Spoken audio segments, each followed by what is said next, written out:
Hello, my name is Elizabeth Lloyd, and today I will be presenting my analysis of internet and social media usage effects on the quality of life for those with higher income and education levels versus those with lower income and education levels.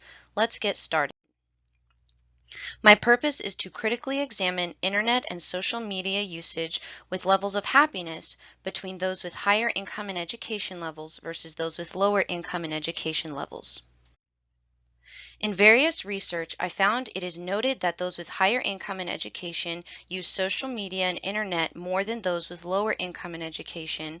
Those in rural areas are less likely to use social media and internet, and it was also found that African Americans use social media about 10% less than whites and Hispanics, and this may be because African Americans as a minority group are statistically subjected to a lower socioeconomic standing in American society.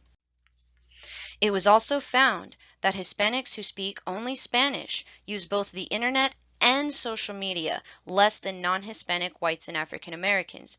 This suggests that the internet and social media in the US is targeted more towards English speakers than anyone else in American society.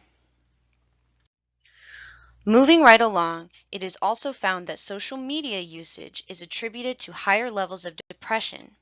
This brings us to the mass media theory of uses and gratification, which explores how consumers are using media to fulfill certain needs and how that media is also affecting the consumer. In my analysis of this theory in relation to my research purpose, I looked at a couple of online articles.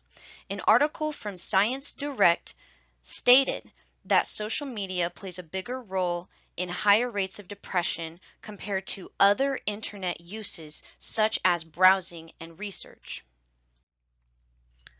Another article from Entrepreneur.com quotes a Vogue interview with the most followed person on Instagram in 2017, Selena Gomez, where she discusses her negative experience with social media.